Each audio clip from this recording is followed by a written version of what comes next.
자, 미래엔 중3 교과서 읽기입니다. 1학기 1단원이 되겠네요. 1-1 상처가 더 꽃이다. 자, 빠르게 한번 보도록 할게요. 페이지 넘겨서 앞에 이렇게 짜투리 같은 경우는 그냥 넘어가고요. 바로 보도록 할게요. 상처가 더 꽃이다. 자, 제목 자체에 쓰여 있는 표현 방식으로는 역설법이 있습니다. 역설법이라고 하는 것은 문맥의 문장의 논리 모순을 통해서 진리나 진실을 말하는 그런 표현 방식을 역설법이라고 해요. 우리가 보통 상처는 부정적으로 생각하는데 꽃은 긍정 의미이기 때문에 제목에 역설법이 있습니다. 자, 한번 봅시다. 어린 매화나무는 꽃 피느라 한창이고 400년 고목은 꽃 지느라 한창인데, 자, 그러면은 첫째 줄하고 둘째 줄에 대조 나타나 있죠. 어떤 대조? 어린 매화나무와 400년 고목의 그 차이점에 대해서 나타나 있고요. 그 다음에 여기에 대꾸법도 쓰이고 있습니다. 대꾸법은 콩 심으되 콩나고 팥 심으되 팥난다. 그렇게 쓰는 방식을 대꾸법이라고 해요. 그래서 여기 어린 매화나무는 꽃 피느라 한창이고 400년 고목은 꽃 지느라 한창인데, 이래서 대꾸법입니다. 구경꾼들 고목에도 몰려 섰다. 둥치도 가지도 꺾이고 구부러지고 휘어졌다. 갈라지고 뒤틀리고 터지고 또 튀어나왔다. 진물은 얼마나 오래 고여 흐르다가 말라붙었는지 주먹만큼 국다란 혹이며 패인 구멍들이 험상궂다. 거무죽죽한 혹도 구멍도 모양, 굵기, 깊이, 빛깔이 다 다르다. 새 진물이 번지는가 개미들 바삐 오르내려도. 자, 여기까지는 뭐가 돼요? 이렇게는 고목의 모습을 묘사해주고 있습니다. 그런데 이렇게 좀 성한 곳이 없죠? 군데군데 이제 상처도 있고 갈라지고 뒤틀리고 진물도 있고 합니다. 그런데 의연하고 의젓하다라고 표현하고 있어요. 그래서 여기 이제 의인화, 의인법 들어가 있는 사람처럼 표현하고 있습니다. 의연하다, 의젓하다는 사람의 어떤 자세, 태도를 나타내는 표현법이에요. 따라서 사람처럼 표현했습니다. 자, 근데 고목의 모습이 굉장히 좀 안 좋았죠, 그렇죠? 그런데 이것을 의연하고 의젓하다라고 말합니다. 사군자 중 으뜸답다. 자, 사군자 하면은 동양 그림 중에 하나. 그래서 매난, 국죽, 얘네들을 사군자라고 하죠. 매화, 안초, 국화, 대나무, 이게 사군자입니다. 자, 사군자 중 으뜸답다. 지금 이게 이제 매화나무잖아, 이 고목이, 그쵸? 자, 꽃 구경이 아니라 상처 구경이다. 상처 깊은 이들에게는 훈장으로 보이는가? 상처 도지는 이들에게는 부적으로 보이는가? 자, 여기도 마찬가지 대꾸법이네요. 비슷한 문장 방식을 2번 쳐주고 있죠. 100년 못된 사람이 매화 400년의 상처를 헤아릴까 마는. 자, 서리법이죠. 헤아리지 못한다라는 얘기죠. 100년도 살지 못하는 사람들이 매화 400년의 상처를 어떻게 헤아려? 이런 뜻입니다. 감탄하고 쓸어보고 어루만지기도 한다. 누가요? 사람들이. 만졌던 손에서 향기까지 맡아본다. 자, 후각. 진동하겠지. 상처의 향기. 자, 여기 도치되어 있고요. 진동하겠지. 상처의 향기. 역설법도 있네. 상처야말로 더 꽂힌 것을. 즉, 이 상처야말로 더 꽃이다. 진정한 아름다움이란 얘기가 되겠네요. 진정한 아름다움. 또 마찬가지로 상처야말로 더 꽂힌 것을 역설법도 쓰고 있습니다. 여기까지인가요? 네, 좋습니다. 자, 그럼 아래 정리. 갈래는 현대시, 자유시, 서정시였고 성격 대조적, 감각적, 교훈적입니다. 제재는 매화나무였죠. 즉 어린 매화나무와 고목을 이렇게 대비해서 보여주고 있습니다. 주제는 아름답고 고귀한 상처가 되겠고, 특징. 한창 꽃이 피고 있는 어린 매화나무와 한창 꽃이 지고 있는 고목을 대조하여 표현했어요. 고목의 상처를 자세하게 묘사했고요. 상처가 꽃보다 더 아름답다는 역설적이고 참신한 발상이 드러납니다. 그래서 시의 전체적인 내용은 총 3부분으로 구분되어 있었는데 1행에서 3행까지는 어린 매화나무와 고목을 보는 구경꾼들의 모습을, 4행에서 11행까지는 상처를 지닌 고목의 의연한 모습을, 12행에서 19행은 고목의 상처에서 향기를 맡는 사람들의 모습과 깨달음을 제시를 했습니다. 자, 다음 페이지. 이해탐구. 이 시의 내용을 정리해보고 시를 감상한 느낌을 이야기해보자. 1. 시에 나타난 구경꾼들의 행동을 중심으로 내용을 정리해보자. 자, 어린 매화나무는 꽃이 피느라 한창이고, 그 다음에 400년 된 고목은 꽃이 지느라 한창이었어요. 자, 그런데 사람들은 뭘 보고 있습니까? 꽃이 한창 지고 있는 고목에 더 몰려서 있었습니다. 그래서 구경꾼들은 고목의 상처를 바라보고 있었고요. 또 구경꾼들은 고목의 상처를 보며 감탄하고 쓸어보고 어루만지기도 하고 향기도 맡아보고 있어요.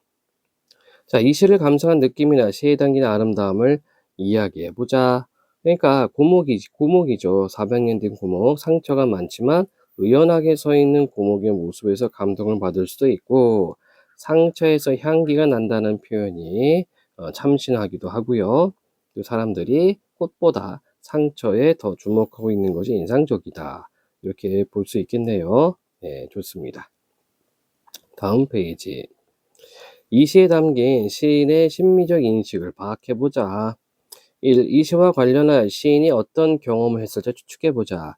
그러니까 뭔가 좀 이렇게 겉으로 예뻐 보이고 화려한 것이 아니라 어떤 내면의 성숙, 아픔을 간직한 것을 더 긍정적으로 바라보고 있는 겁니다. 자, 여기는 패스하도록 할게요. 자, 3. 이 시를 읽고 깨달은 삶의 의미를 생각해보고 다른 사람들과 소통해보자. 1. 다음은 이 시에 관한 생각을 담은 블로그다. 사람들이 이 시의 어떤 부분에 공감하고 있는지 말해보자. 자, 어린 매화나무는 꽃 피느라 한창이고 상처야말로 더 꽂힌 것은 유한진의 상처가 더 꽃이다. 상처는 고통스럽습니다. 그것이 훈장이든지 부적이든지요. 하지만 우리 인생에 상처가 없다면 그것을 극복한 성숙 또한 없을 거예요. 그래서 아픈 만큼 성숙해진다는 말도 있나 봅니다. 이 시를 읽으니 발레리나 강수진과 축구선수 박지성의 발이 떠오릅니다. 상처투성이지만 그들의 노력을 알기에 그들의 발은 꽃보다 아름다워요. 이렇게 돼 있네요. 그래서 아픈 만큼 성숙해진다. 이거를 이 작품을 보고서 떠올린 말이 되겠네요. 자, 댓글도 볼까요? 상처는 고통, 하지만 상처가 주는 교훈이 있어 성장하게 되는 것 같아요. 친구를 함부로 대해서 그 친구와 멀어졌던 기억이 있습니다. 그 뒤로는 아무리 친해도 상대를 존중하는 마음을 갖게 되었죠. 아픔이 오히려 저를 성장하게 했어요. 아픈 자리에서 화사한 꽃이 피어나길, 마음속 상처들이 꽃이 된다면 마음은 화사한 꽃밭이 되겠네요. 매화가지의 뒤틀림에서 귀함을 발견한 시인과 이 시를 알려준 아치님께 감사, 이렇게 되어 있습니다. 즉, 아픈 만큼 성숙한다. 고통이 있어야지 좀 더 성숙해질 수 있는, 좀 더 성장할 수 있는 계기가 된다는 그런 의미로 여러분들이 보면 되겠습니다. 자, 뒷부분 패스. 알아두기. 자, 심미적 인식이라고 되어 있죠. 인간을 포함한 세계를 아름다움의 관점에서 보는 것을 말함. 단지 예쁜 것만이 아니라 슬프거나 추한 것, 웃기는 것 등도 삶의 진실을 담고 있다면 거기에서 아름다움을 찾을 수 있음. 여기서 중요한 것은 삶의 진실이 되겠습니다. 자, 심미적 체험으로서의 문학. 문학은 인간과 세계의 진실에 관한 심미적 인식이 형성화된 언어 예술로, 작가는 경험에서 얻은 심미적 인식을 작품으로 형성한다. 독자는 작품을 읽으며 작가의 심미적 인식을 자기 나름의 방식으로 이해하고 작가 또는 다른 독자와 심미적 인식을 공유하고 소통함으로써 세계를 깊이 있게 이해하고 삶의 의미를 성찰한다. 이렇게 정리를 할 수가 있겠습니다. 자, 문제 해결과 적용이에요. 작품에 담긴 심미적 인식을 파악하며 다음 수필을 읽어보자. 자, 수필을 읽을 때에는 경험과 깨달음으로 구분해서 읽어야 되겠죠. 이때 경험은 사실이 되는 거고 깨달음은 의견이 되겠습니다. 자, 한번 보겠습니다. 그 아이와 읍내까지 50리길을 여행한 것도 5학년 2학기였던 것 같다. 읍내 아이들은 좋은 참고서며 입시 문제집을 가지고 공부하고 있는데 우리는 그런 것들이 없으니 어떻게 그들을 따라하겠느냐는 담임의 탄식은 우리를 초조하게 만들었다. 장애우는 책전. 책전은 이제 저는 가게를 의미하겠죠? 책가게가 되겠네요. 장애우는 책전에 진열된 문제집이나 참고서는 가지수도 적고 말하자면 덤핑물로 내용도 조잡한 것들 뿐이었다. 나와 그 아이는 상의하고 또 상의했다. 그러고는 직접 읍내 큰 서점에 가서 문제집이며 참고서를 고르기로 결정했다. 아버지나 어머니 그리고 할머니는 그 먼 길을 어떻게 갔다 오겠느냐며 읍내에 살고 있는 고모에게 부탁하여 사 보내게 하면 좋지 않겠냐 했지만 나는 막무가내였다. 우리는 그 토요일로 당장 길을 떠났다. 2시간쯤 걸으니 흰 돛담배, 누런 돛담배가 점점이 떠있는 강이 나왔다.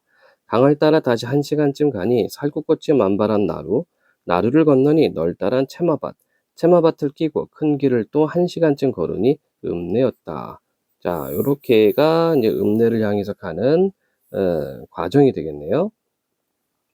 읍내에는 2층 집이 즐비하고 많은 차들이 먼지를 일으키며 질주했다.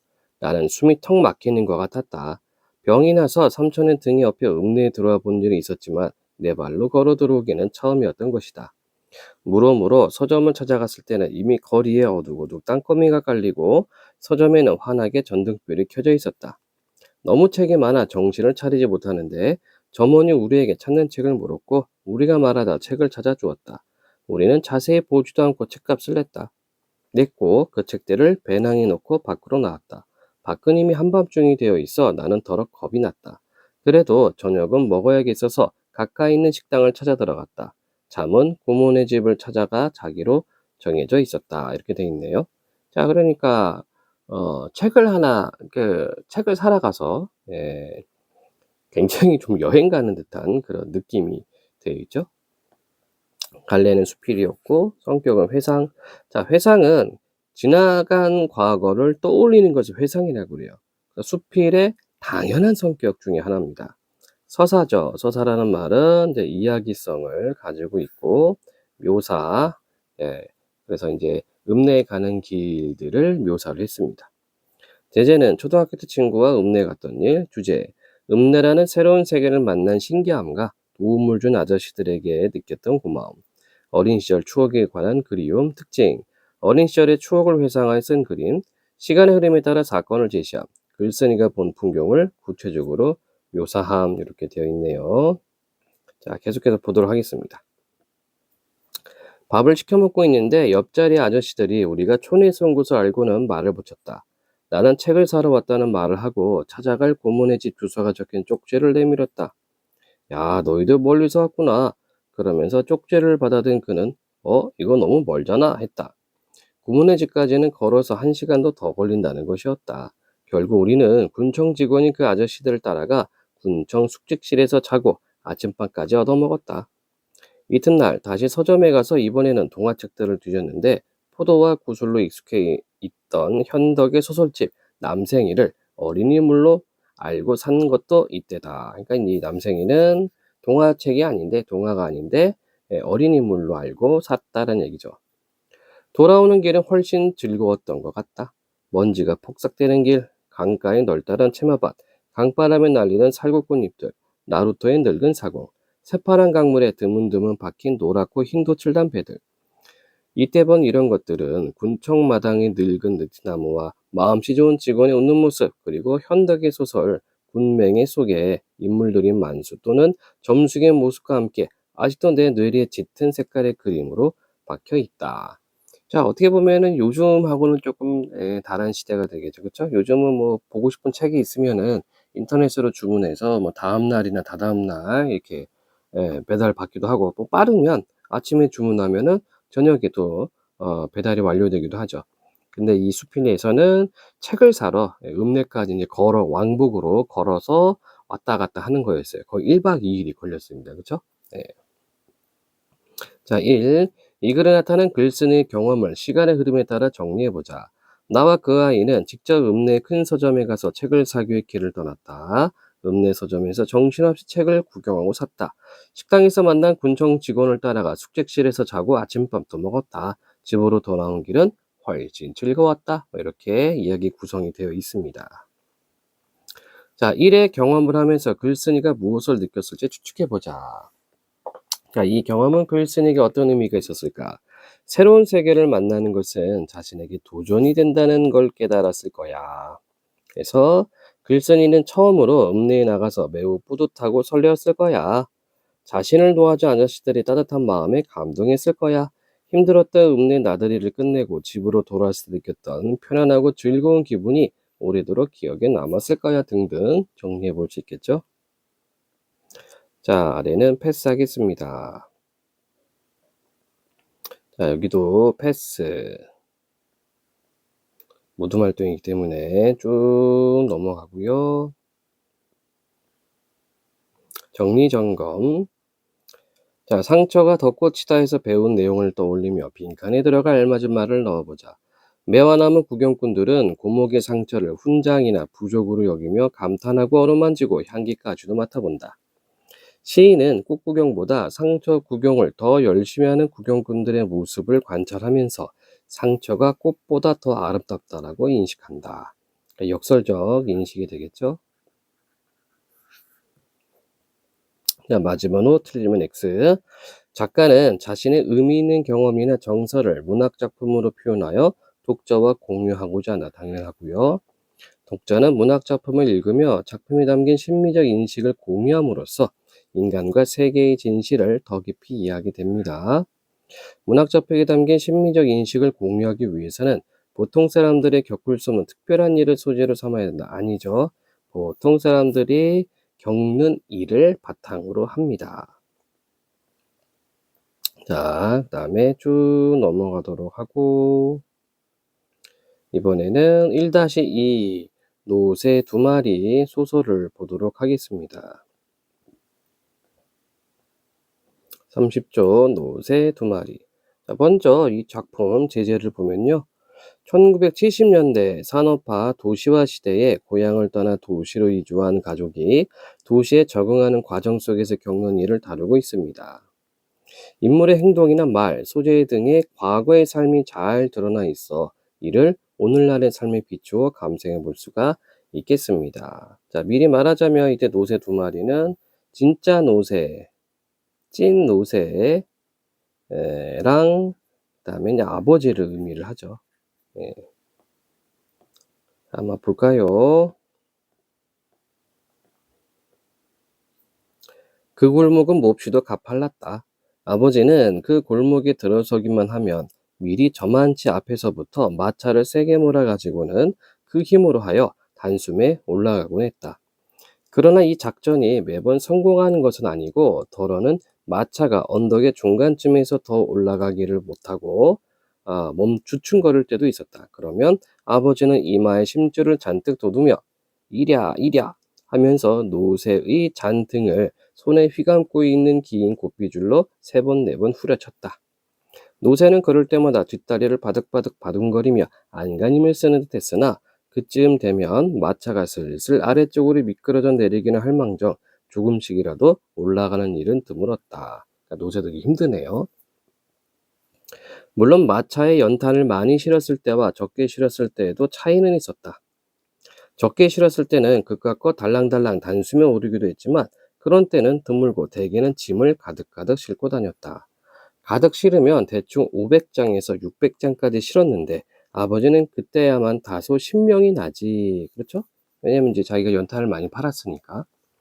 200장이나 300장 같은 것은 처음부터 성이 안 차는 눈치였으며 100장쯤은 누가 부탁도 안 할 뿐더러 아버지도 아예 실으려고 하지도 않았다. 자, 그래서 이때 연탄이 시대상을 반영하는 소재이기도 합니다.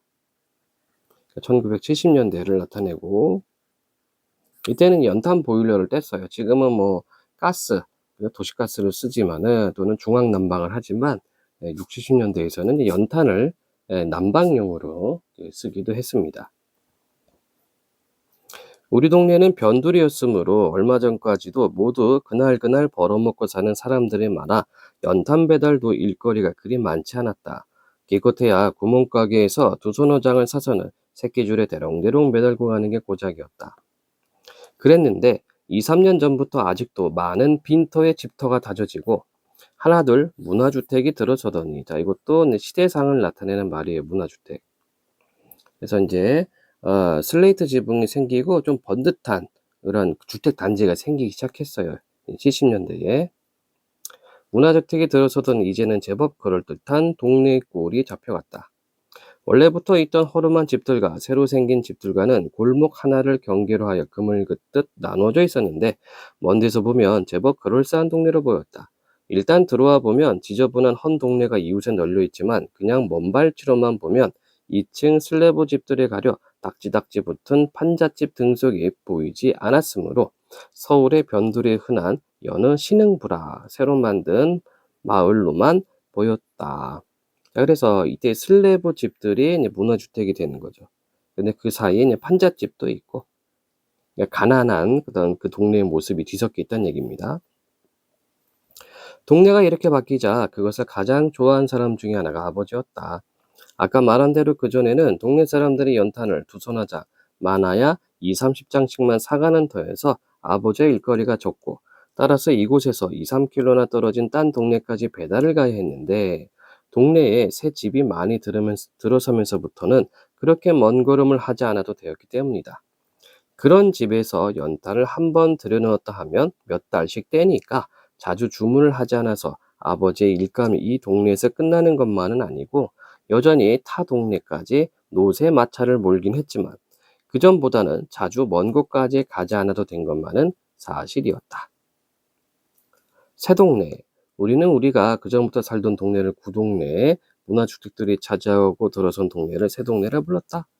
새동네가 생기면서 좋아한 것은 비단 아버지만 아니었다. 그 동네에 두 곳 있던 구멍가게 주인들도 은근히 무언가를 기대하는 눈치였다. 그 전까지는 가게 물건들이 뽀얗게 먼지를 쓰고 있었고 두 업짜리 소주병만 욕실하게 많았는데, 그 병들 사이에 차츰 환단위, 미린단위 하는 음료수병들이며 퍼머스트 아이스크림도 섞이고 할머니의 주름살처럼 주름이 쫙쫙 가 말라 비틀어진 사과 사이에 귤 상자도 끼게 되었다. 자, 그러니까 어때요? 물건들이 좀 더 다채로워지고 많이 팔리게 되는 거죠. 그전에는 볼 수 없었던 우유 배달부가 아침마다 골목을 드나들고 신문 배달부들이 줘서 아침 저녁으로 골목 안을 누비고 다녔다. 전에는 얼씬도 않던 슈샤인 보이, 구두닦기가 새벽이면 구두닦그 하면서 외치고 다녔다. 전에는 저 안에 큰 한길가 근처에 차를 대놓고 올 테면 오고 말 테면 말하는 식으로 버티던 청소부들이 골목 안까지 차를 들이대고 쓰레기를 퍼갔다. 자, 그래서 이 동네 모습이 좀 바뀌고 있죠. 그러나 동네의 모습이 이처럼 달라지긴 했어도 그 동네와 새 동네 사람들이 서로 어울리는 일은 없었다. 너는 너, 나는 나 하는 식으로 새 동네 사람들은 문을 꼭꼭 걸어 잠그고 누가 다가오는 것을 거절하고 있었다. 다만 그들이 들어옴으로 해서 그 동네 사람들의 사는 모습이 조금 달라지기는 했는데 아무도 그걸 입에 올리진 않았다. 아버지도 배달 일이 늘어나서 속으로는 새 동네가 생긴 것을 은근히 싫어하지는 않는 눈치였지만 식구들 앞에서조차 맞대놓고 그런 내색을 하지는 않았다. 그런 가운데서도 우리 노새는 온 동네 사람들의 눈길을 모으고 짤랑짤랑 이 골목 저 골목을 헤집고 다녔다. 아니, 그것은 새 동네 쪽에서 더 그랬다. 원래 우리 동네에서야 아무도 거들떠보지 않았다. 자기들은 아이들의 싱누런 똥이든 요강 따위를 예사롭게 수채구멍 같은 데 버리면서도 어쩌다 우리 노새가 짐을 부리는 골목 한쪽에서 오줌을 찍 갈기면 왜 하필이면 여기서 싸? 어이구 저질 있네. 말을 부리려면 오줌통이라도 갖고 다니는 일이지 이게 뭐야, 동네가 뭐 곤동병선가? 어쩌고 하면서 아낙네들은 코를 찡 풀어 노새 앞에다 팽개쳤다. 자, 옛날에는 이게 하수도가 잘 이렇게 구비가 안 되어 있기 때문에 그냥 집에 있는 오물들을 그냥 거리에 있는 수채구멍에다 그냥 다 버리는 거예요. 어쩌고 하면서 아낙네들은 코를 찡 풀어 노새 앞에다 팽개쳤다. 말과 노새의 구별을 잘 못하는 주제에 아무 데서나 가래침을 퇴퇴 뱉는 주제에 우리 노새를 보고 눈을 찢어지게 흘렸다. 그러나 새 동네에서는 단연 달랐다. 여간에서 말을 잘 않는 아주머니들도 우리 노새를 보면 입가에 미소를 머금었다.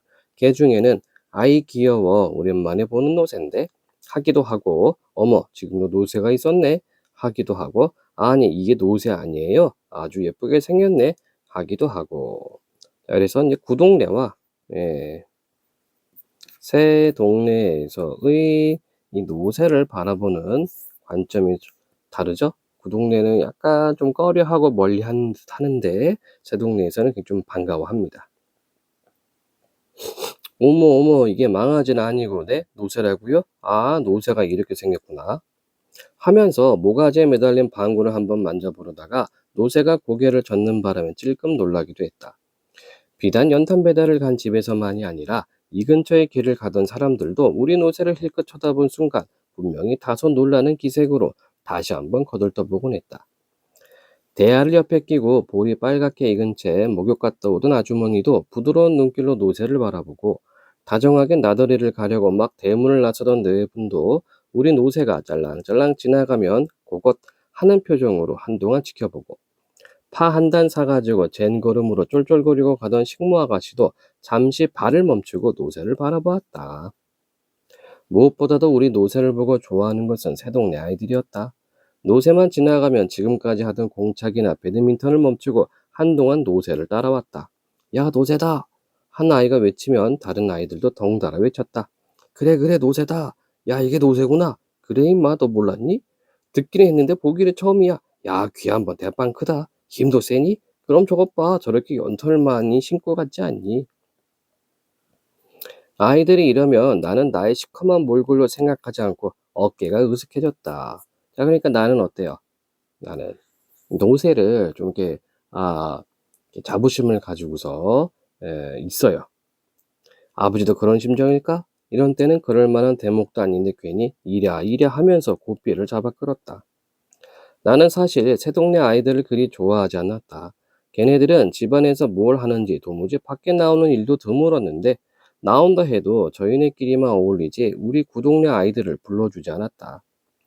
처음부터 우리가 걔네들더러 끼워달라고 할 일은 없으니까 붙여주고 안 붙여주고 할 것은 없었는데 보면 알지 돌아가는 꼴이 그런 저지가 못 되었다. 우리 구동네 아이들이야 학교 가는 시간을 빼고는 내내 밖에서만 노는데 놀아도 여간 실망스럽게 놀지 않았다. 걸핏하면 싸움질이여 걸핏하면 욕질이었다. 말썽은 어찌 그리도 잘 부리는지 아이들 싸움이 커진 어른 싸움도 끊일 날이 없었다. 그러자니 그 동네 아이들은 자연히 새 동네 골목에까지 진출했다. 같은 골목이라도 새 동네는 조금 널찍한 데다가 사람들의 왕래도 그리 잦지 않아서 놀기에 좋았다. 그렇다고 새 동네 아이들이 텃세를 부리지도 않았다. 그들은 저희끼리 놀다가도 우리들이 내려가며 하나둘씩 슬며시 자기네 집으로 돌아갔다. 그런 아이들이었으므로 나는 평소에 대면대면하게 대했는데 이들이 우리 노새를 보고 놀라거나 칭찬할 때만은 어쩐지 그들이 좋았다. 거기에 비해서 우리 동네 아이들은 노새만 보면 엉덩이를 툭 치거나 꼬챙이 같은 걸로 건드리고 머리를 쓰다드는 척하면서 콧잔등을 한 대씩 쥐어받고 하기가 일쑤였다. 평소에 말수가 적고 화내는 일이 드문 아버지도 이런 때는 눈에 불을 켜고 개구쟁이들을 내몰았다. 이 때깔놈의 새끼들 노새가 밥 달라도 옷 달라도 왜 지랄들이야. 자, 그래서 노새를 대하는 어떤 그 태도도 아이들이 다르죠. 새 동네 아이들과 구동네 아이들이 다릅니다. 우리 집에 노새가 들어온 곳은 2년 전이었다. 그 전까지는 말을 부렸는데 누군가가 노새와 바꾸지 않겠느냐고 제의해왔다. 싫으면 웃돈을 조금 얹어주고라도 바꿔주겠다는 것이었다. 한 3년 가까이 그 말을 부려온 아버지는 막상 놓기가 싫은 모양이었으나 그 말이 눈이 자주 짓무르고 뒷다리 복사뼈 근처에 늘 상처가 가시지 않는 등 잔병치레가 잦은 터라 두 번째 말을 걸어왔을 때 그러자고 응낙해 버렸다. 할머니와 어머니 그리고 큰형은 그래도 말이 낫지 그까지 노새가 무슨 힘을 쓰겠느냐고 바꾸지 말자고 했으나 노새를 한 번 보고 온 아버지는 어떻게 생각했는지 그 길로 노새한 말을 맞바꾸었다. 아닌 게 아니라 노새는 힘이 하나도 없어 보였다. 보기에도 비리비리한 게 약하디 약하게만 보였다. 할머니나 어머니 그리고 큰형은 그것 보라고 이게 어떻게 그 무거운 연탄집을 나르겠냐고 빈정댔는데 그래도 아버지는 가타부탄 말이 없이 노새를 우리를 끌고 가 우선 솔질부터 시작했다. 말이 우리지 그것은 방과 바로 있다 있는 처마를 조금 더 달아낸 곳에 있었다. 그래서 우리 집에서 항상 말 오줌 냄새가 똥냄새가 가실 날이 없었다. 그뿐 아니라 그 우리의 바로 옆방이 내가 할머니나 큰형과 함께 자는 방이었으므로 나는 잠결에도 노새가 앉았다 일어나는 소리, 히힝거리는 소리, 방귀 소리까지 들을 수 있었다. 어쨌거나 이 노새가 들어오면서 그 뒤삭거리를 주로 내가 맡게 되었다. 큰형도 더러 돌봐주긴 했으나 큰형마저 군에 들어가고 난 뒤부터는 나에게 전적으로 그 일이 맡겨졌다. 고등학교를 나온 작은 형이 있기는 해도 그는 아버지나 어머니의 성화에 아랑곳 없이 늘상 밖으로 싸다니기만 하고 집에 있을 때도 기타를 들고 골방에 처박히어 힐수였다. 가엾게도 노새는 원래는 회색빛이었는데도 우리 집에 온 뒤로는 차츰 연탄때가 묻어 검정빛으로 변해갔다. 엉덩이께는 물론 갈기도 까맣게 연탄가루가 앉아 있었다. 내가 깜냥으로는 지성스럽게 털어주고 닦아주고 하는데도 연탄때는 속살까지 틀어박히는지 닦아줄 때만 조금 희끗하다가 한바탕 배달을 갔다 오면 도로 그 모양이었다. 하지만 노새도 내 그런 정성을 짐작을 하는지 멍청이 서 있다가도 내가 가까이 가면 고개를 위아래로 흔들어 아른 체를 했다. 그랬는데 그 뇌새가 오늘은 우리 집에 없다. 노새가 갑자기 달아난 건 어저께 일이었다. 이렇게 되어 있죠. 자, 이걸 통해서 알 수 있는 것은 역순행적 구성이라는 점입니다. 그러면 시험 문제에서 뭐가 나올까요? 바로 사건을 시간 순서대로 바로잡는 그런 문제가 나오겠죠. 아버지는 연탄을 실은 뒤 노새의 곶배를 잡고 나는 그냥 뒤따르고 있었다. 내가 뒤따르는 것은 아버지에게 큰 도움이 못 되고 할 일 없이 따라다니기만 할 뿐이었다. 야트마카 언덕길을 오를 때 마차의 뒤를 밀기도 했으나 그것은 그대로 신용일 뿐 내 어린 힘으로 어떻게 된다든가 하는 일은 없었다. 아버지는 이따금 따라다니지 말고 집에 가서 공부나 하라고 했지만 내가 공부 다 했어요 하면 그 이상 더 말리지는 않았다. 그러나 연탄을 싣거나 부릴 때 내가 거들려고 나서면 아버지는 한사코 그걸 말렸다. 아버지가 그랬으므로 나는 그러면 더 좋지 하는 홀가분한 마음으로 망아지 모양 마차뒤만 졸졸 따라다녔다. 바로 어저께도 그랬다.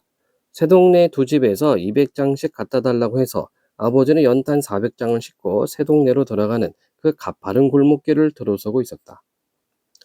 얘기의 앞뒤가 조금 뒤바뀌었지만 우리 아버지는 연탄 가게의 주인이 아니고 큰 길가에 있는 연탄 공장에서 배달 일만 맡고 있다.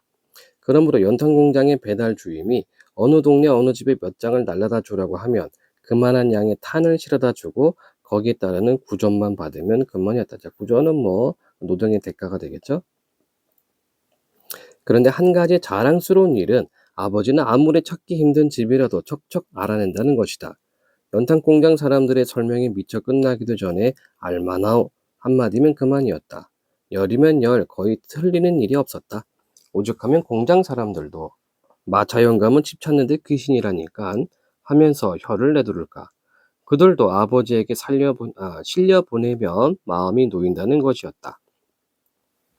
어저께도 아버지는 이러저러한 댁에 갖다 주라는 말을 듣자 두 번 다시 물어보지 않고 짐을 싣고 나선 것이다.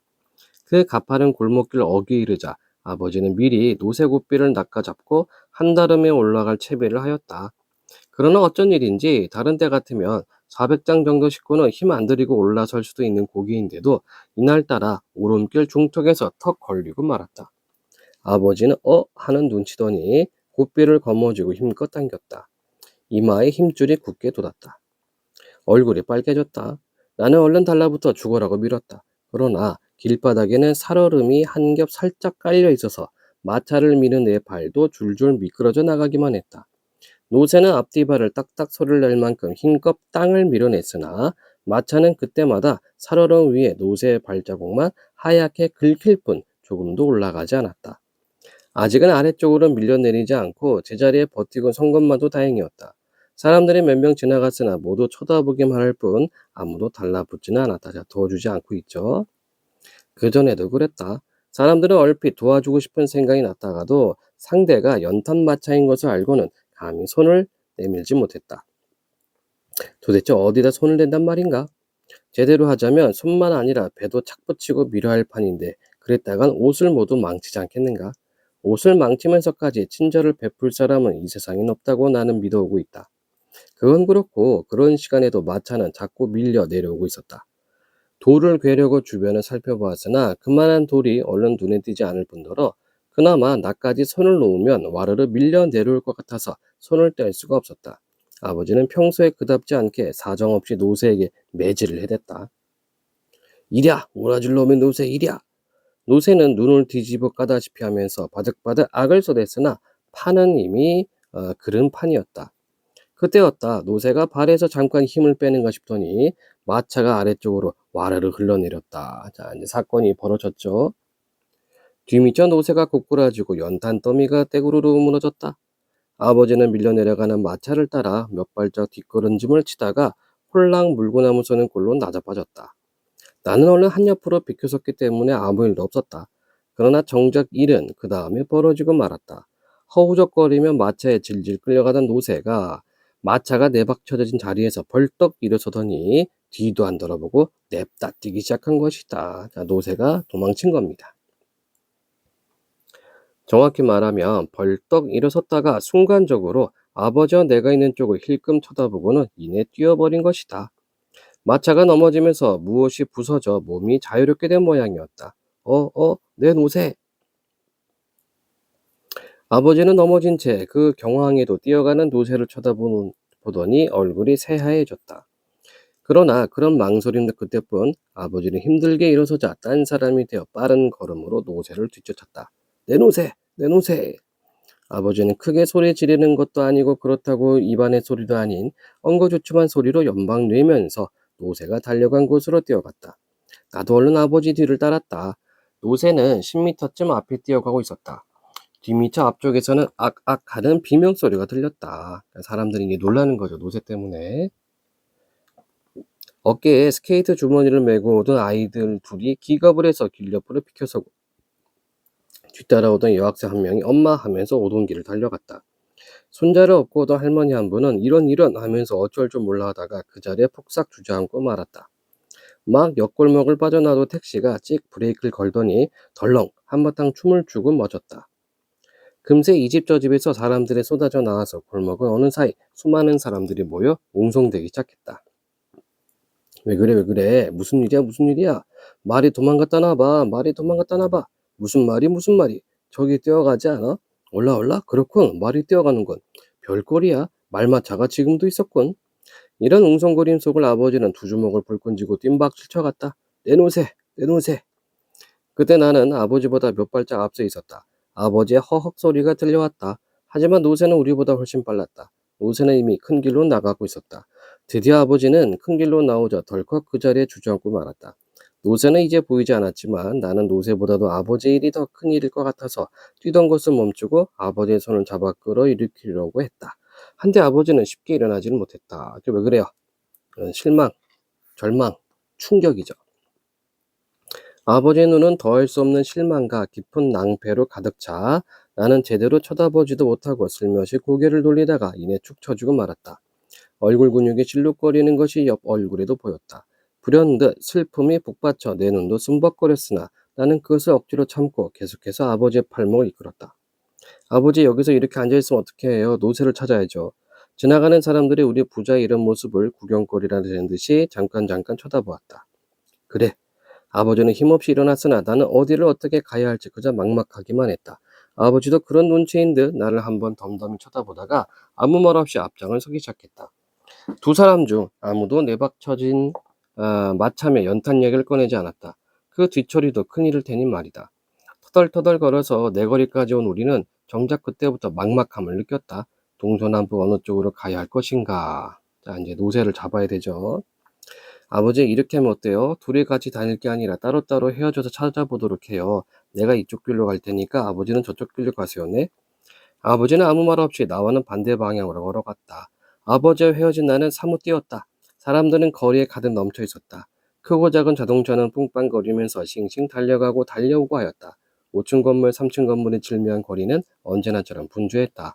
아무도 나를 붙잡고 왜 뛰느냐고 노새를 찾아 나선 길이냐고 묻지도 않았다.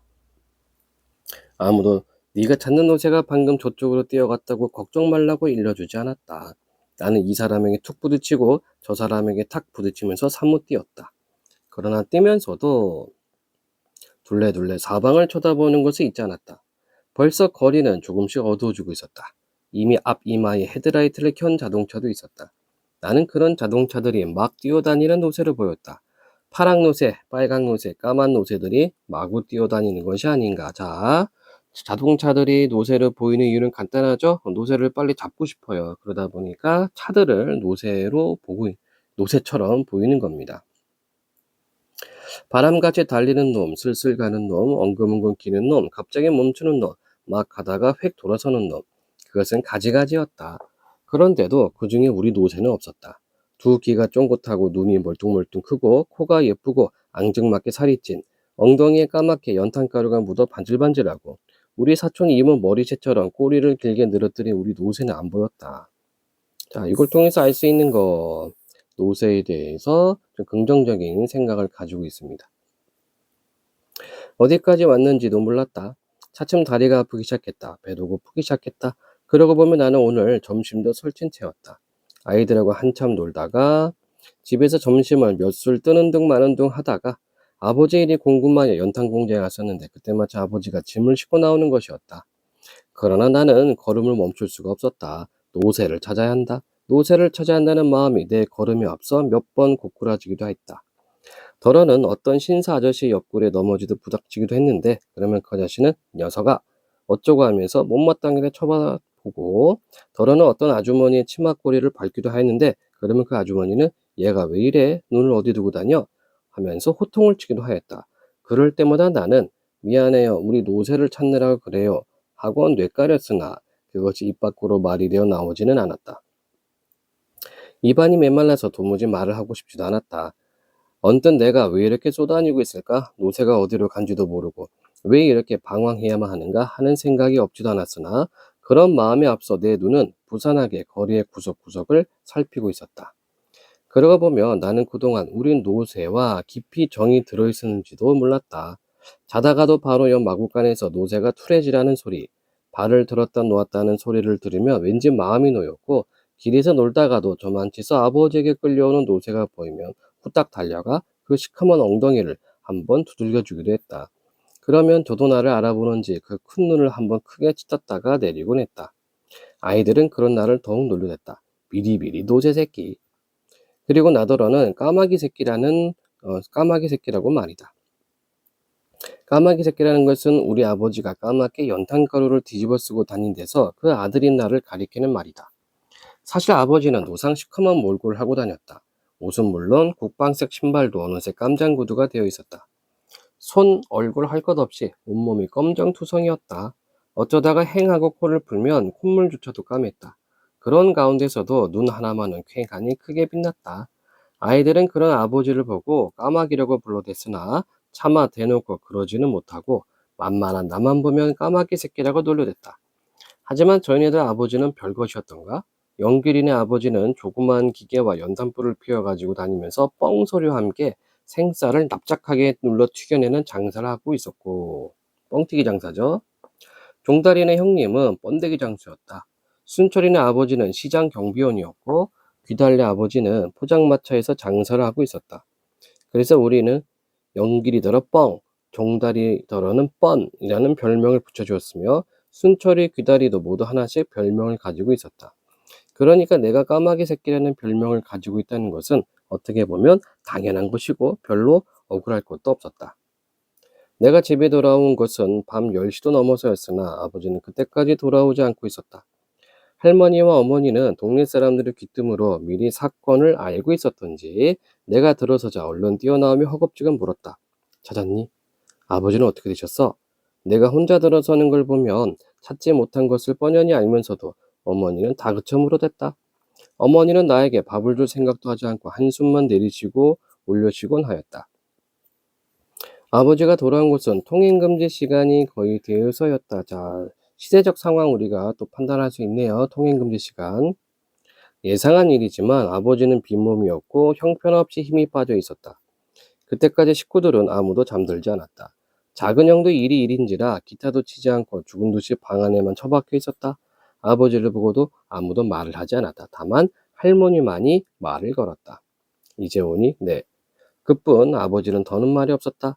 그러고는 어머니가 부어온 밥상을 한 옆으로 밀어놓고는 쓰러지듯 방 한가운데에 들어눕고 말았다. 자, 아버지가 어때요? 실망하고 있는 거죠? 노새를 찾지 못해서 낙담한 상태입니다. 아버지는 지금 내일부터 당장 벌이를 나갈 수 없는 아픔보다도 길들여 키운 노새가 가여워서 저러는지도 모를 일이었다. 아버지는 원래부터 마부였다. 서울에 올라오기 전 시골에서도 줄곧 말마차를 끌었다. 어쩌다가 소달구지를 끄는 적도 있긴 했으나 얼마 가지 않아서 도로 말마차로 바꾸곤 했다. 그런 아버지였으므로 서울에 올라와서는 내내 말마차 하나로 버텨 나왔었는데 어떻게 마음먹었는지 노새로 바꾸고 만 것이다. 노새나 말이나 요즘은 그놈의 3륜차 때문에 아버지의 일감이 자칫 줄어드는 듯 하기도 했다. 자, 여기 이제 3륜차가 있죠. 3륜차가 의미하는 것은 산업화, 근대화를 의미를 하는 거고, 위에 있었던 마부, 말마차는 전근대를 의미를 합니다. 그래서 이제 아버지는 전근대적인 사람이죠. 그래서 이렇게 시대 변화에 좀 적응하지 못하는 인물이기도 해요. 자, 웬만한 오르막길도 끄떡없이 오르고 웬만한 골목안 집까지도 드르륵 들이닥치니 아버지의 말마차가 위협을 느낀 적도 했고 사실 일감을 빼앗기기도 했다. 그런데도 그때마다 아버지는 큰 소리였다. 휘발유 한 방울 안 나오는 나라에서 자동차만은 뭘 해. 마치 애국자처럼 말하는 것이었으나 나는 아버지의 그 말 뒤에 숨은 오기 같은 것을 느낄 수 있었다. 너무 고단해서였을까? 이날 밤 나는 앞뒤를 가릴 수 없을 만큼 깊이 잠에 빠졌던 것 같다. 자, 이제 꿈꾸는 거죠. 꿈속입니다. 꿈속. 골목에서 뛰쳐나온 노새는 큰 길로 나오자 잠시 망설이다가 곧 길복판으로 뛰어들어갔다. 그러자 달려가고 달려오던 차들이 브레이크를 밟느라고 찍찍 소리를 냈으나 노새는 그걸 본체만 채고 달렸다. 어디서 뛰어나왔는지 교통순경이 호루라기를 불며 달려오다가 노새가 가까이 오자 혼비백산에서 도망갔다. 인도를 걸어가던 사람들이 일제히 발을 멈추고 노새에 가는 곳을 쳐다보곤 저마다 놀라고 또는 재미있다는 표정을 지었다. 어허, 저놈이 제 세상 만났군. 고삐 풀린 말이라더니 저놈도 저렇게 한번 뛰어보고 싶었을 거야. 엄마, 저게 뭔데 저렇게 뛰어가? 말이지? 글쎄, 말 못하는 작은데 노새 같다 얘. 사람들이 걸어거나 말거나 노새는 뛰고 또 뛰었다. 연탄찜을 매지하는 몸은 훨훨 날 것 같았다. 가파른 길도 없었고 채찍질도 없었고 앞길을 막는 사람도 없었다. 신호등에 파란불이 켜진 때도 있었고 노란불이 켜진 때도 있었으며 빨간불이 켜진 때도 있었으나 막무가내로 그냥 뛰기만 했다. 노새는 이윽고 횡단보도에 이르렀다. 마침 파란불이 켜져서 우우하고 길을 건너던 사람들이 앗엇 외마디를 지르며 풍비박산이 되었다. 보퉁이를 이고 가던 아주머니가 오매 소리를 지르며 퍽 그 자리에 넘어지자 머리 위에 있던 보퉁이가 떼구르르 굴렀다. 다정히 손잡고 가던 모녀가 어머머 소리를 지르며 제자리에 우뚝 섰다. 제잘거리며 가던 두 아가씨가 엄마 소리를 지르며 한꺼번에 엉켜 넘어졌다. 자전거에 맥주 상자를 싣고 기우뚱기우뚱 건너가던 인부가 앞사람이 갑자기 뒷걸음질 치는 바람에 자전거의 핸들을 놓쳐 중심을 잃은 술상자가 우르르 넘어졌다. 밍크 목도리에 몸을 휘감고 가던 아주머니가 땀몰라 하고 소리를 지르며 획 돌아서다가 자기도 모르게 옆에 있는 남모르는 아저씨 품에 안겼다. 떼국이 잘잘 흐르는 잠바 청년 하나가 이때 워워 하면서 앞을 가로막았으나 노새가 앞다리를 번쩍 한번 들자 어이구 소리를 지르면서 인도 쪽으로 도망갔다. 저희는 다 꿈속 풍경이야. 지금 꿈꾸고 있는 겁니다. 노새는 그대로 달렸다. 뒤미처 순경이 쫓아오는 소리가 나고 앵앵거리며 백차가 따라오고 있었다. 자, 백차는 경찰차. 노새는 그러나 아랑곳하지 않았다. 노새는 어느덧 번화가에 들어서고 있었다. 여기는 아까의 횡단길보다도 더욱 사람이 많았다. 노새는 자꾸 자동차가 걸리는 것이 귀찮았던지 성큼 인도 쪽으로 방향을 꺾었다. 그러자 이번에는 더 요란스러운 혼란이 벌어졌다. 사람들은 달랑달랑하는 노새의 목에 달린 방울 소리가 들릴 때는 호기심으로 그쪽을 쳐다보았다가 금세 인파가 우우 이리 몰리고 저리 몰리고 하면서 눈앞에 노새가 뛰어오자 어쩔 바를 모르고 웩웩 소리를 지르며 달아나기 바빴다. 분홍색 하이힐 짝이 나뒹굴고 곱게 짠 상품 상자들이 이리저리 흩어졌다. 신사가 한 옆으로 급히 비키다가 콘크리트 전봇대 이마를 짚고 군인이 앞사람의 뒤꿈치에 밟혀 기우뚱하다가 뒤에 오는 할아버지를 안고 넘어졌다. 배지를 단 여대생이 황망히 길잡 제과점으로 도망치다가 안에서 나오던 청년과 마주쳐 나무 토막 쓰러져 넘어지고, 아이스크림을 핥고 가던 꼬마들이 얼싸안고 넘어졌다. 번화가 옆은 큰 시장이었다. 노새가 이번에는 그 시장 속으로 뚫고 들어갔다. 머리에 수건을 동이고 좌판 앞에 앉아있던 아낙네들이 아이고 이걸 어쩌지 하면서 벌떡 일어서는 것을 신호로 시장 안에 벌집 쑤신 듯한 소동이 사방으로 번져갔다. 콩나물통이 엎어지고 시금치가 흩어지고 도라지가 짓이겨지고 사과알이 떼굴떼굴 굴렀다. 미꾸라지통이 엎어지고 시루떡이 흩어지고 테토른 옷감이 나풀거리고 제줄 밀감이 사방으로 굴렀다. 갈치가 뛰고 동태가 날고 낙지가 미끈든 길바닥을 메웠다. 연락을 받고 달려왔는지 시장 경비원 두세 명이 이놈이 노새 하면서 앞뒤를 막았으나 워낙 젖먹던 힘까지 다해내서 길길이 뛰는 노새를 붙들지는 못하고 저 노새 잡아라 저 노새 하고 외치며 이리 뛰고 저리 뛰고 할 뿐이었다. 골목을 뛰쳐나온 지 1시간이 지났을까? 노새는 시장 안에서 한바탕 북새를 떨고는 다시 한 길로 나왔다. 이 무렵에는 경찰에 비상이 걸렸는지 곳곳에 모자끈을 턱에까지 내린 경찰관들이 지키고 서 있었다. 서울 장안이 온통 야단이 난 모양이었다. 군데군데 무전차가 동원되어 자기네끼리 노새의 방향에 대해서 연락을 취하고 있었다. 그러나 노새는 미리 그것을 알고라도 있는 듯 용케도 경비가 허술한 길만을 찾아 잘도 달려갔다. 모가지는 물론 갈김이 어깨 쪽지 그리고 등허리에 땀이 비오듯 해서 내 다리에 물이 주르르 흐르고 있었다. 검은 물이. 노새는 벌써 한강 다리를 건너고 있었다. 노새는 얼핏 좌우로 한강물을 훑어보더니 여전히 뛰어가면서도 길게 심호흡을 하였다. 다리를 건너고 얼마를 가자 길이 넓어지고 앞이 툭 트였다. 고속도로였다. 노새는 돈도 안 내고 톨게이트를 빠져나가다니 그때부터는 다소 속도를 늦추었다. 그러나 절대로 뛰는 일을 멈추지는 않았다. 자, 여느 날보다 다소 늦게 일어난 나는, 자, 여기까지가 이제 꿈이었네요. 자, 그러면 시험에서 나오는 거 꿈속에서 이 노새가 어디를 갔었는지 그 이동 장소를 또 순서대로 서술하는 그런 문제가 또 나올 수가 있겠습니다. 여느 날보다 다소 늦게 일어난 나는 간밤에 꿈으로 하여 어쩐지 마음이 허허했다. 꿈 그대로라면 우리는 다시는 그 노새를 찾지 못할 것이 아닌가? 꿈대로라면 우리 노새는 고속도로를 따라 멀리 달아나서 우리가 도저히 찾을 수 없는 곳, 상상도 할 수 없는 곳에 가서 있는 것이 아닐까? 우리를 버리고 간 노새, 그는 매일매일 그 무거운, 그 시커먼 연탄을 끄는 일이 지겹고 지겨워서 다시는 돌아오지 못할 자기의 보금자리를 찾아 영 떠나가 버렸는가? 아버지와 내가 집을 나선 것은 사람들이 아직 출근하기도 전인 이른 새벽이었다. 큰 길로 나오자 두 사람은 막상 어느 쪽부터 뒤져야 할지 막연하기만 했다. 둘 중 아무도 말을 꺼내지는 않았으나 부자는 잠깐 주춤하다가 동료는 딴 방향으로 걷기 시작했다.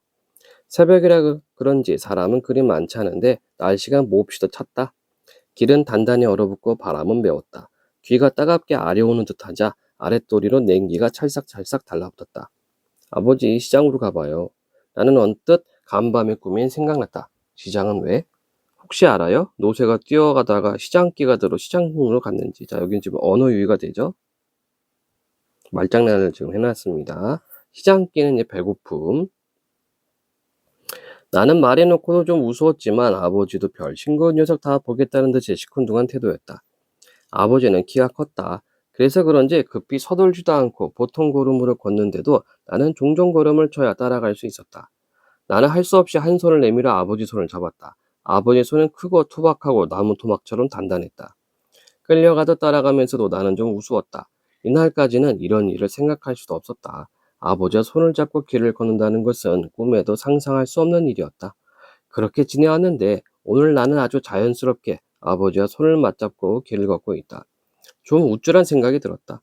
하지만 아무도 그런 우리를 부러운 눈초리로 쳐다보지는 않았다. 아버지와 나는 한도 끝도 없이 걸었다. 어느새 거리는 점심때쯤 되었고 눈발이 비치기 시작했다. 어느 곳을 가나 거리는 사람으로 붐벼 있었고 그 많은 사람들은 우리 부자더러 어디를 그리 바삐 가느냐고 노새를 찾아다니느냐고 묻지 않았고 아버지와 나는 아무에게도 노새를 보지 못했느냐고 묻지 않았다. 다리는 쇠사슬을 단 것처럼 무겁고 배가 고프고 쓰렸다.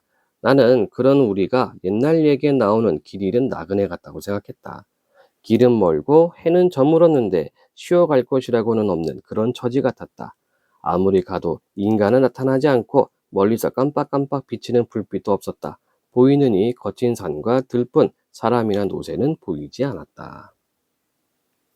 아버지와 내가 동물원에 들어간 것은 거의 해가 질 무렵이었다.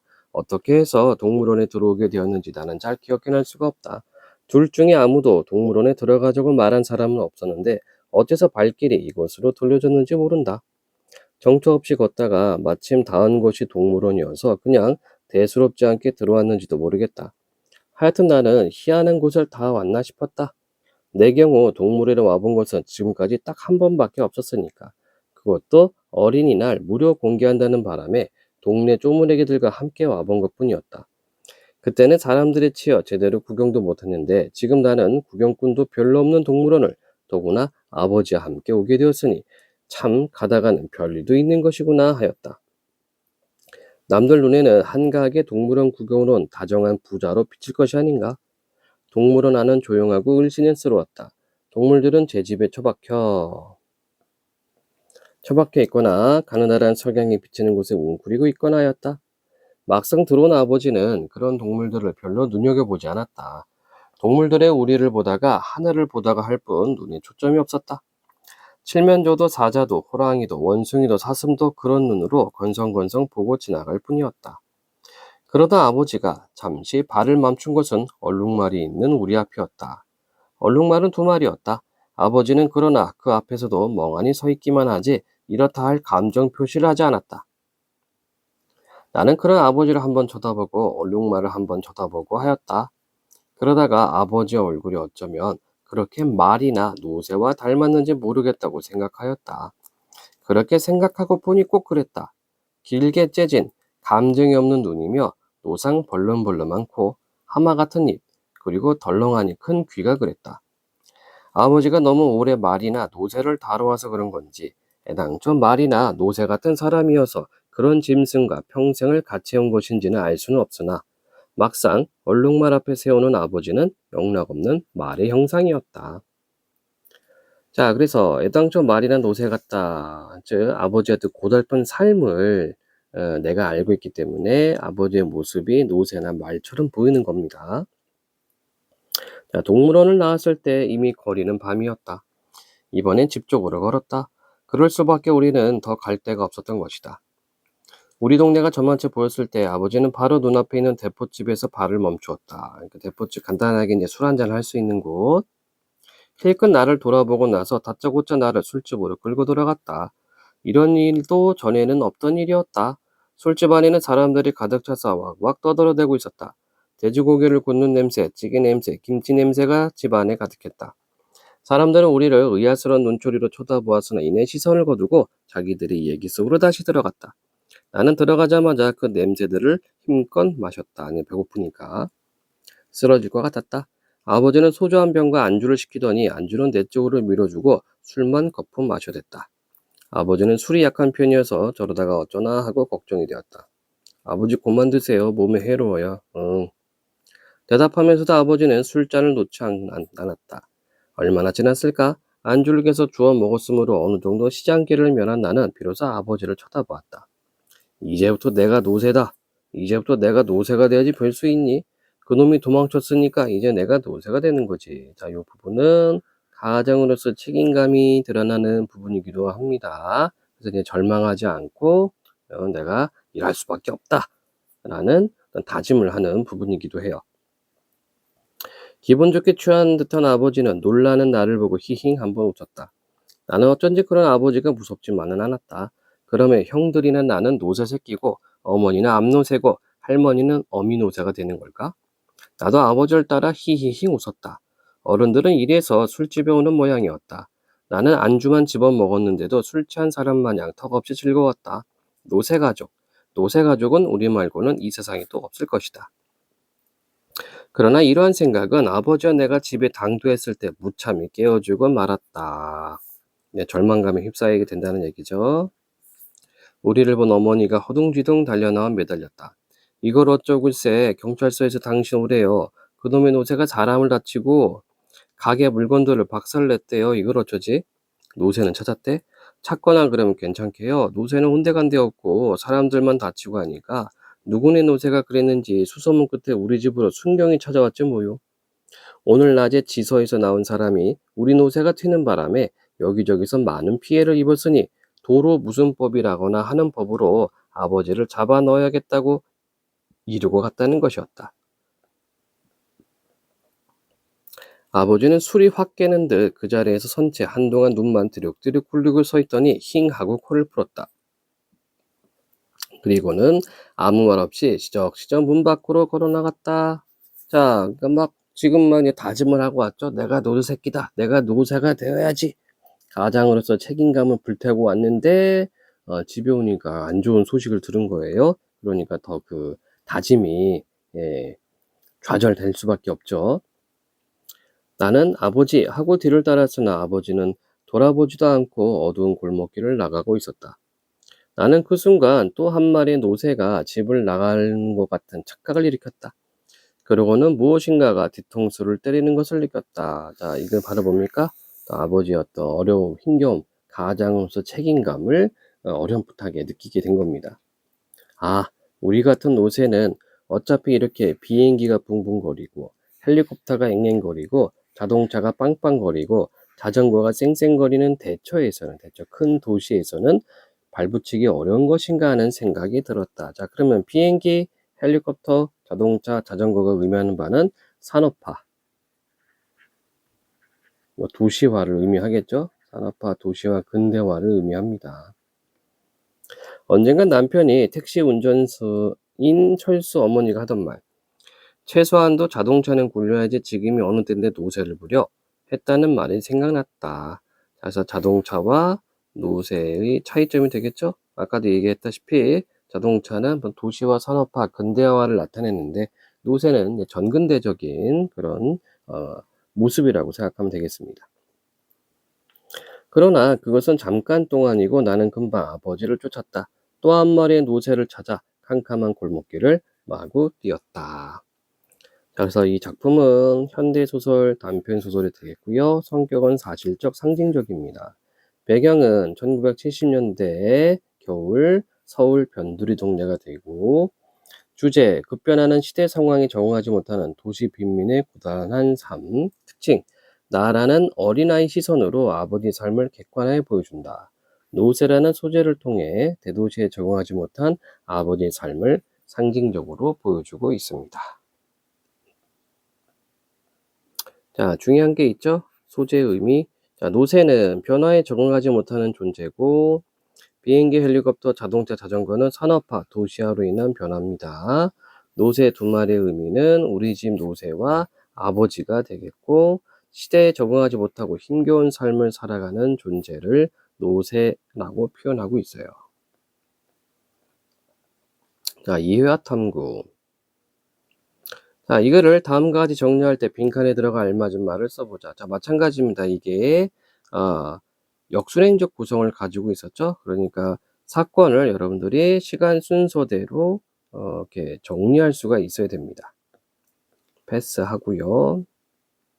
자, 이 글의 시대적 배경을 짐작하게 하는 소재들, 마차, 연탄, 문화주택, 슬래브집, 판잣집, 통행금지, 삼륜차, 노새 등등이 있었고, 자, 그리고 구동네와 새동네의 모습이 어떻게 드러났느냐. 구동네는 연탄을 두서너 장 많아야 20-30장씩 사가는데 새동네는 연탄을 수백 장씩 주문하고요. 또 집의 모습도 구동네는 원래부터 있던 허름한 판잣집에서 생활했는데 새동네는 빈터에 새로 들어온 문화주택 2층 슬래브 집에서 생활을 하고, 자, 그다음에 노새를 대하는 태도도 달랐죠. 구동네는 노새를 싫어하는 내색을 그대로 드러내는데 반면 새동네는 노새를 신기하고 귀여운 동물이라고 생각합니다. 자, 위 활동을 바탕으로 하여 당시 삶의 모습을 추측해 보자. 자, 산업화 도시화로 도시가 급격한 발전이 이루었지만 빈부격차가 심했다. 농촌에서 도시로 이주한 사람들은 소외되기도 했다. 이렇게 우리가 판단을 할 수가 있겠습니다. 자, 이 글의 제목 노새 두 마리 무엇을 의미하는지 파악해 보자. 자, 이 글에서 노새 두 마리는 우리 집 노새와 아버지인 것 같다. 이렇게 정리 가능하겠죠? 자, 노세 의미를 말해보자. 언젠가 남편이 택시 운전사인 칠수 어머니가 하던 말, 최소한도 자동차는 굴려야지. 지금이 어느 때인데 노세를 부려. 자, 지금이 어느 때인데 노세를 부려. 그럼 이제 노세는 사라져가는 거.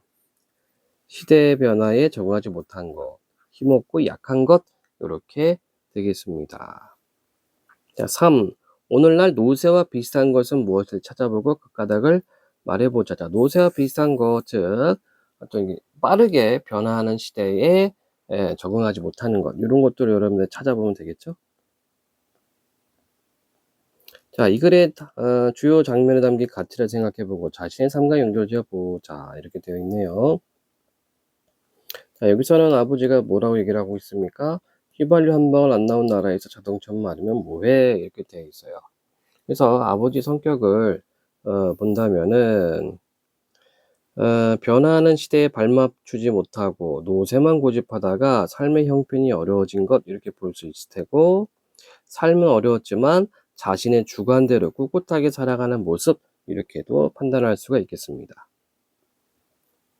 자, 그 다음에 이제 술집에서의 모습이고요.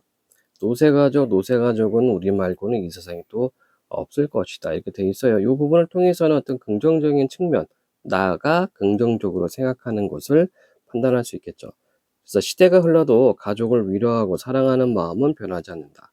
삶이 어렵지만 그것을 불평하지 않고 아버지를 사랑하는 마음이 감동을 준다. 이렇게 판단할 수 있을 것 같습니다. 자, 아래는 패스하도록 하고요. 문제 적용이라고 되어 있네. 자, 훈민가의 일부. 먼저 제재정부터 볼까요? 평시조고 연시조입니다. 연시조는 평시조를 계속해서 쓴 거예요. 총 16수로 구성되어 있고, 배경은 유교사상, 성격은 교훈적, 계몽적, 주제는 효도, 근면, 경로 등등등등. 자, 교과서에서는 이제 요 효도와 근면과 경로 사상이 있고, 특징. 쉬운 언어를 사용하여 백성의 눈높이에서 말하고자 하는 바를 전달하고 명령형이나 청유형으로 끝맺고 있습니다. 자, 빠르게 보겠습니다. 시조. 어버이 살아실 때 섬길 일은 다하여라. 명령형 어조가 되겠죠? 이때 어버이가 뭐예요? 부모님이죠? 네. 지나가 놓으면 애달다 어찌하리. 평생에 고쳐 못할 일이 뭡니까? 효도죠. 이뿐인가 하노라. 그러니까 이제 부모님 살아계실 때 효도 열심히 하란 얘기입니다. 오늘도 다 새겼다. 날이 밝았다. 호미 메고 가자. 청유형. 내 놈 다 매거든. 네 놈 좀 메어주마. 상부상조. 오는 길에 뽕 따다가, 이때 뽕은 뽕잎이 되겠죠. 오는 길에 뽕 따다가 누에 먹여보자. 근면성실이 되겠네요. 그래서 집에 올 때도 그냥 오지 말고 뽕잎을 따면서 오라는 얘기입니다. 누에 알고 있죠? 예, 누에는 고치를 틀면 그 고치를 풀어내면 이제 비단이 되죠. 실이 되는 것.